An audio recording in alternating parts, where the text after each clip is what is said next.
Welcome back, guys. I'm your trainer, Tommy Rivs. We are here right outside the Fortaleza de Sagres. This is workout number 15, the final workout of our week 3. Again, this is a 6-week program. We're going to continue all the way to the end. Today what we have, I'm just going to explain it to you while we're doing our warm-up walk. 4 minutes, nice and easy as we get going. Come on, guys. So, today is back down to a foundational type day. So this is a recovery day. Remember yesterday we pushed to new limits with our 4-minute run intervals. That incredible sunset that we were able to take in over the west coast of Portugal, that giant storm that was bringing in those massive waves. Remember seeing that? Right now, if we look out, you'll see the sea is a little bit more calm. The reason is because we're literally out on a finger-type peninsula right now, working our way back towards the mainland. So what this is here is actually the east side. The east side right here is sheltered from the storm that's pummeling the west side. We're going to work our way up and around towards the Fortaleza de Sagres. Remember, Fortaleza means fort. Sagres is the name of this area. We're going to work our way up towards that fort and then cross over the little peninsula to the western side, and we'll be able to work our way along that western side. So easy 4-minute walk today. Then we have 22 minutes back and forth between 1 minute of easy running and then 1 minute of walking. So today is a day to think about everything that we've accomplished this week. I want you to think back on what we talked about the last time I saw you. I said to focus in on something that you want to improve on. So hopefully you've been able to identify something, whether it is in your personal life or your diet or your level of activity. Maybe it has to do with components of your character. Any of these things are things that we have the ability to alter and improve as human beings. Human beings are the most adaptable, pliable, moldable species literally that exists, because we have the ability to focus in and use our minds to change the way that we behave. Guys, we're going to work our way up here. I want to tell you a little bit about the history that we're going to see today. We're just about 2 minutes through this warm-up. We're going to continue. But this area, this peninsula, was used in the early 1400s. So right around 1420, there was a navigation academy or navigation school that was built in this area. This was put in place by King Henry the Navigator. In 1420, they built this academy, this school. It was used for explorers to learn how to navigate using the technology that was available at the time, as well as the stars, the different ocean currents. You remember Portugal was landlocked between Spain and the Atlantic Ocean, so it became incredibly important for them to be able to expand, to be able to tap into the spice trade that was incredibly important for economy at the time. So if you remember, most of the intentions were to go south and try to find a sea route to the Indies, working their way down around the west coast of Africa, around the southern Cape, and then up into the Indies, so that they didn't have to use the ground route across this huge expanse of land. Really difficult to get whatever it was that you were trying to bring back to your land without losing it or having to pay off merchants along the way. Guys, we're going to start our first run interval in 5, 4, 3, 2, 1. Here we go. Nice and easy.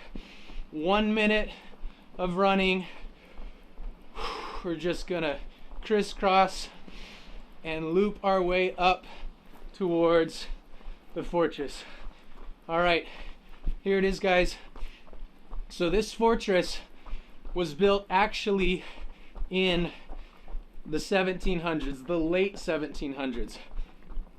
the academy that was built here by King Henry the Navigator, this academy was used throughout the 14, 15, 1600s, and then if you remember 1755, that devastating earthquake that we've talked about absolutely destroyed that academy, and this fortress was then built on the foundations that have been laid by that academy, and it still stands today. So late 1700s, we can see everything's still in place.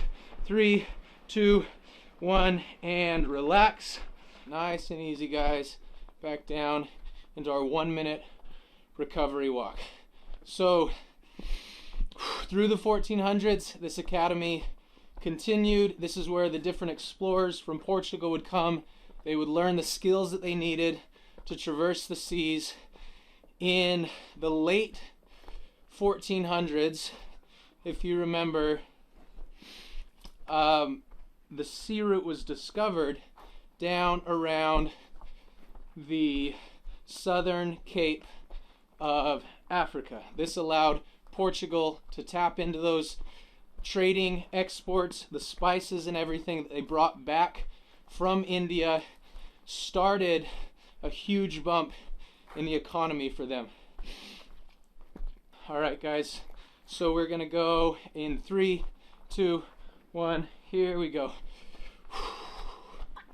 All right, nice and easy run, headed towards the entry of the fort.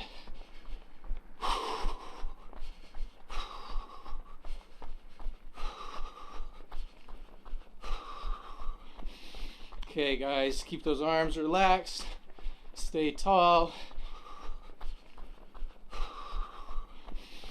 Okay, so check this out, guys. This is the entry of the fort. Incredibly thick fortress walls built in the late 1700s on top of that academy. 20 more seconds, guys. Keep moving. And working our way now west towards the west coast of this peninsula.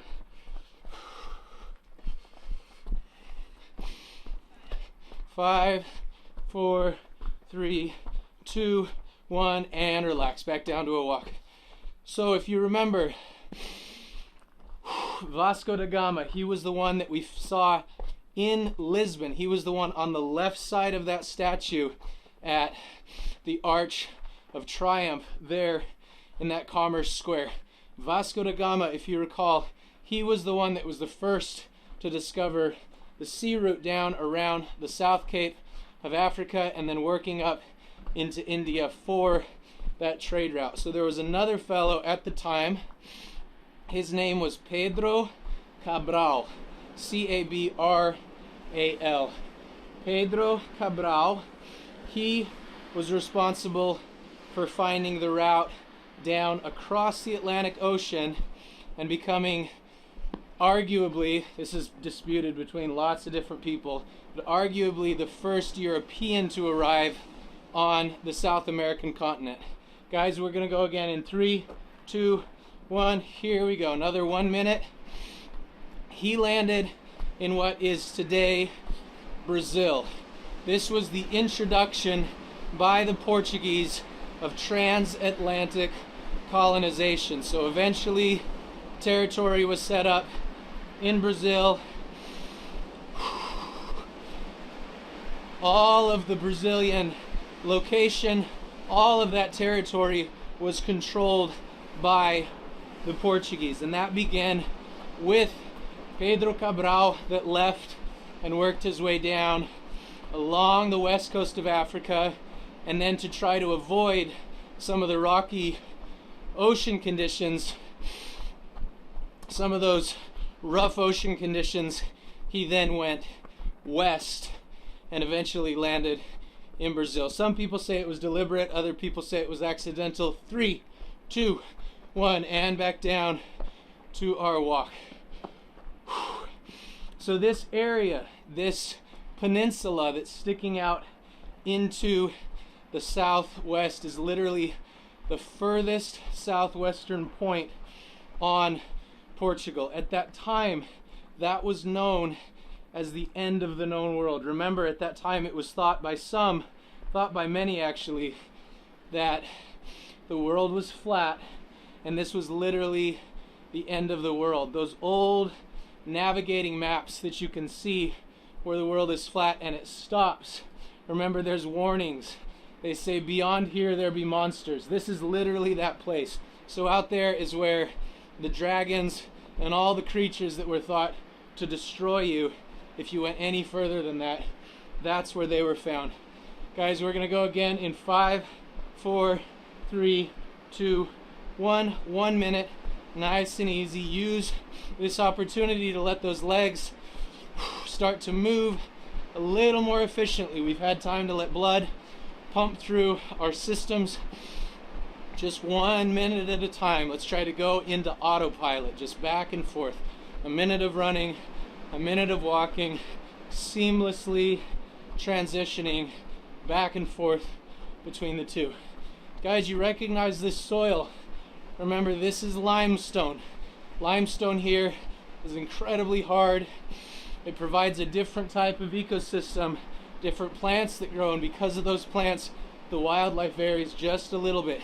You can tell how this is different. It's crumbly, a little different from the black slate that we saw that was full of those white quartz and calcite veins. 3, 2, 1, and relax. Back down to a walk. So the 1400s, guys, was incredibly transformational for the way that the people in this area saw the world. So most of what we see, most of what we read in history is taken from a Eurocentric viewpoint. Eurocentric meaning that Europe was the center of the world, literally the center of the universe. That the cosmology, that everything that took place in the cosmos, the universe, was focused in with Western Europe as the most important piece. That the gods, that the stars, that the universe, that everything aligned to create prosperity for these Western European countries. So as we read about this, a lot of times we read the perspective of the people who actually wrote it. We're going to go in 3, 2, 1. Another minute, guys. Nice and easy. So the perspective that we read from the colonizers being those that went out and took these new lands, new to them at least, took them under their occupation, began to take the resources and live based off of the economy that these resources provided. These are the histories that a lot of times we read. This is very different than the histories that we read from the people who were colonized, the lands who were occupied. There are people who we sometimes are taught, at least in the US, we're taught that these discoverers came and they found these new nations. We sometimes praise these explorers and discoverers. 3, 2, 1, and relax. With holidays, with statues. But for the people that lived in the lands for thousands and thousands of years, those European colonizers weren't discoverers. It's impossible to discover a land that's been occupied already for thousands of years by people. So the history is starting to change shape as indigenous populations that were occupied and colonized start to learn a little bit more about how things actually took place, being able to see things from multiple perspectives. So rather than being Eurocentric, they're able to see alternate perspectives of actually what took place. So a lot of horrible, horrible things that built these incredible cities, that fueled that economy. We're going to go again in 3, 2, 1. Here we go.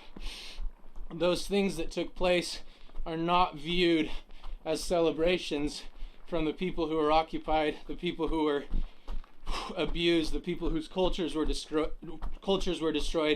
and the lands where the resources were taken from. So we're going to learn a little bit more about that throughout. All right, guys. Right around 30 more seconds on this 1 minute interval.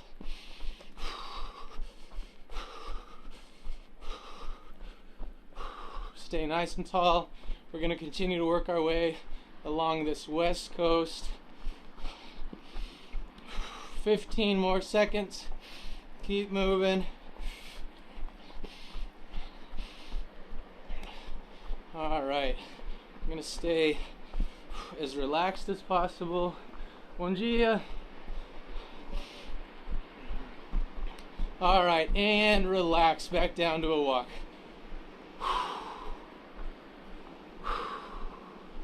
All right, guys, so we talked about King Henry the Navigator. Again, he was instrumental in building that academy in 1420.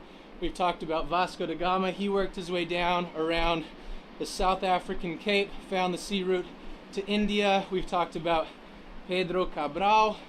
Pedro Cabral was again the one that the first European to land in Brazil. 25 more seconds. So there's another important figure in history, and that guy, he's somewhat disputed. We got about 10 more seconds. His name is Christopher Columbus. So we hear a lot about him. We're going to go in 3, 2, 1. Here we go. All right, so Columbus, he's typically, if you grew up in the United States, at least like I did, he's the one that you hear about in school. There's actually Columbus Day, a holiday where people are given a day off work and they're able to think about this very, very, very simplified version of history where Columbus came and he discovered the Americas. So a lot of times the photos that you see are of pilgrims. You see this feast. It's somehow connected to this notion and this idea of rejoicing with Thanksgiving. We're gonna go another 10 seconds. Let's check out this beach. The storm's still coming in and battering the west coast.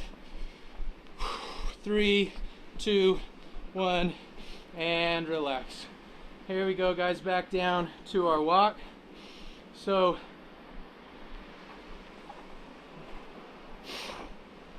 let's keep going, guys. 50 more seconds. This right here, this beach, is known as Praia do Túnel. So it's literally the beach of the tunnel in reference to an area that's been carved out by the ocean. Remember some of those overhangs that we walked out on?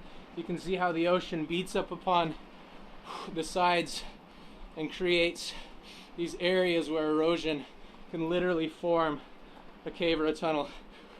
20 more seconds, guys, nice and tall. Focus on relaxing those arms, making sure that bend comes at the elbows, keeping that spine neutral. 5, 4, 3, 2, 1. Here we go, back onto our run. Again, when we're running uphill, gradual incline, we want to make sure that we chop up our stride just a little bit.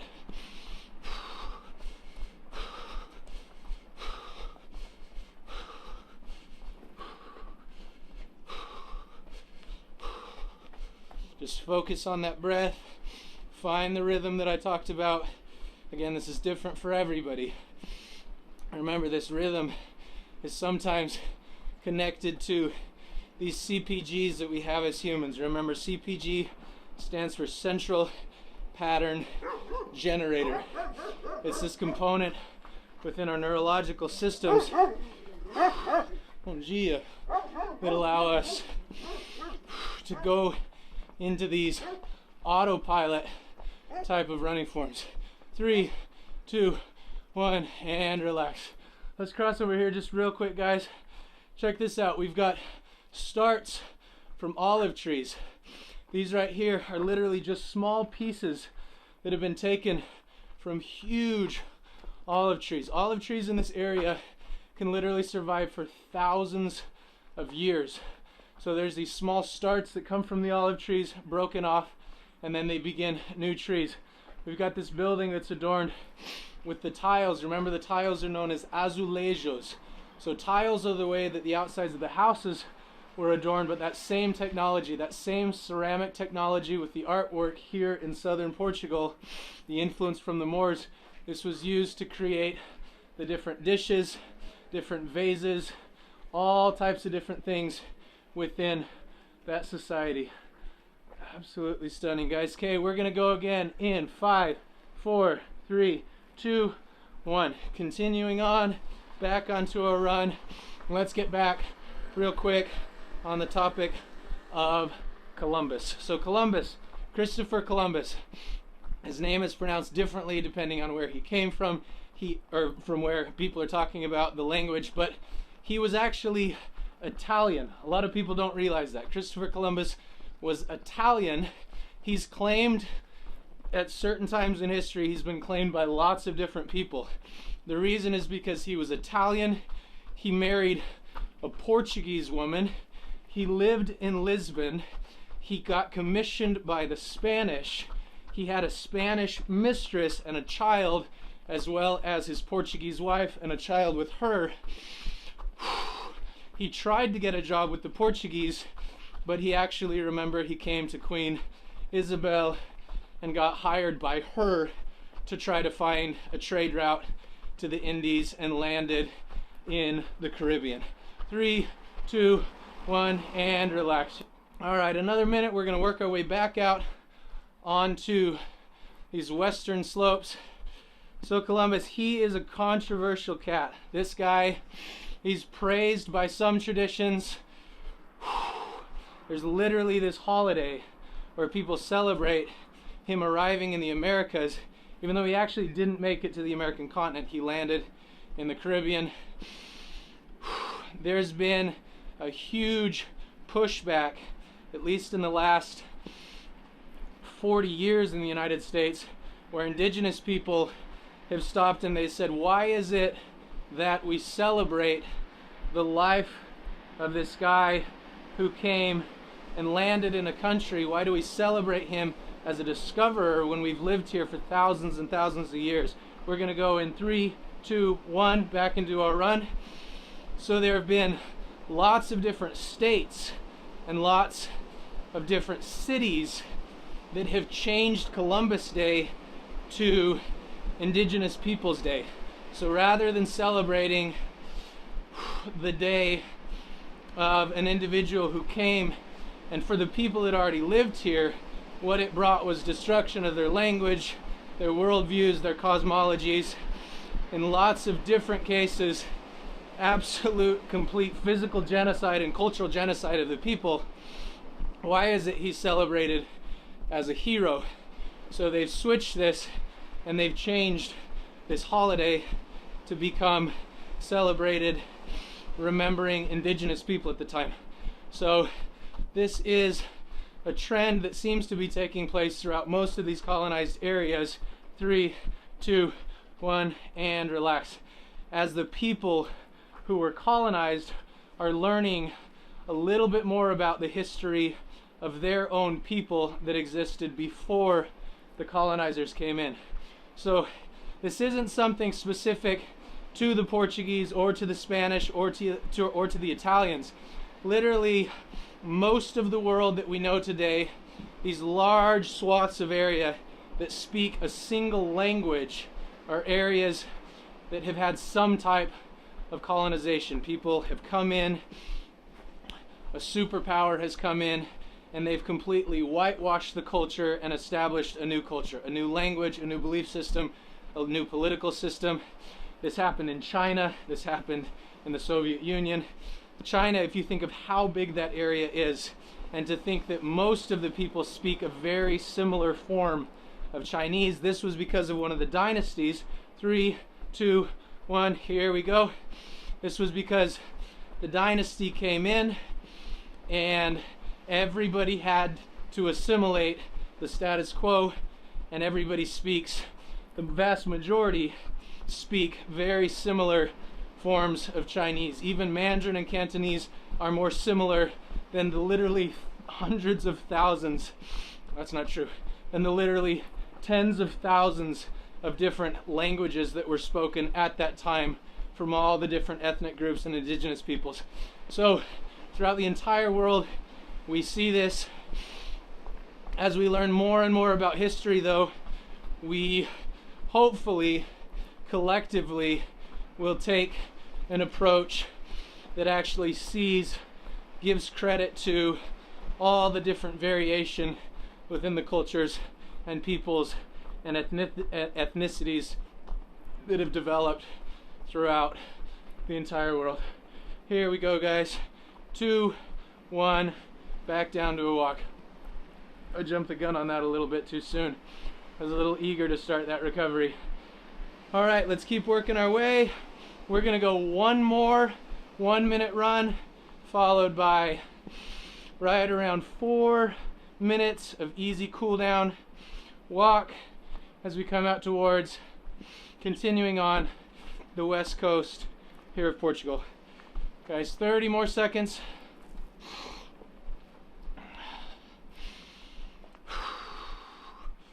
$20 more seconds. So guys, I find myself in an interesting conundrum sometimes. I've spent a lot of time trying to study different languages, different cultures, history, so that I appreciate and give credit where it's due. We're gonna go in 5, 4, 3, 2, 1. Here we go. And I find myself in sometimes an awkward scenario. I'm a white male. That's literally been the poster child for the oppressor throughout as far as I can think back in history.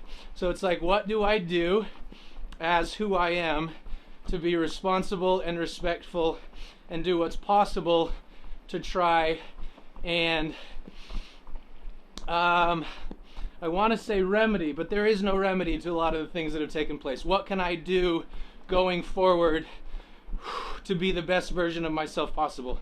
What I've found for myself, the best thing that I can do is try to be conscious of these things, conscious of history, see things from lots of different perspectives, and do the best that I can in my own community to serve and be kind to all different types of people, independent of where they come from. 3, 2, 1, and relax. Okay guys, we're gonna continue on into our cool down. I try to think, okay, is there anything that I could do to change what's taken place? And typically there's not. A lot of times stuff that's taken place in the past, something that's incredibly cathartic and healing for people, is just to acknowledge, just to realize, just to study up and try to find what's actually taken place throughout history, just so I'm cognizant of the truth, just so I'm cognizant of the reality. And it doesn't mean necessarily that it's possible to go back and change what's happened to people. It usually isn't. But just acknowledging, just learning, just realizing that the history that sometimes we're given in our elementary school history classes, although this is starting to change thankfully, is not necessarily from the perspective of everybody. A lot of times it's very nearsighted. So just do yourselves a favor, learn as much as you can about as many cultures, as many people as possible. That will not only enrich and change the perspective that you view your world, but it'll also allow the people who sometimes have been oppressed, abuses have been committed, it will allow them to feel heard and appreciated. That culture, that distinct culture that once existed, that's been transformed, at least it's still acknowledged. And the beautiful perspectives that come from that particular worldview is seen as just as valid as the one that's being taught in formal public educational facilities. So, end of rant. Let's just start to cool down, guys. Nice and easy. Let's focus on the work that we did today with our bodies. Let's focus on congratulating ourselves for completing week 3 of this 6-week program. Guys, we're just getting started. We're going to continue to progress. We're going to allow our bodies to continue to strengthen. I hope by now you've had a chance to see some of the positive changes that have taken place by starting out this program and working to stick to it day to day. This is going to continue. At this point, it's likely that a lot of what you've noticed is you're probably sore. You're probably sore in areas that you haven't been sore before. Sore in areas where you didn't even realize you had muscles. You might have noticed that you sleep a little bit better. Hopefully you've been able to focus in on improving maybe your diet or some other lifestyle choices.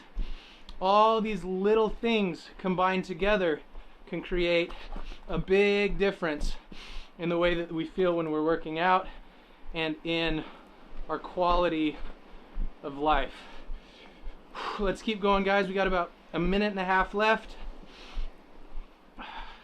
So right now, the reason we're continuing to move after we've already done the run walk, besides just this desire to explore and take in these beautiful views, is because as we continue to move, our blood pumps the metabolic waste that we've accumulated, not just from this workout, but from other workouts and from life.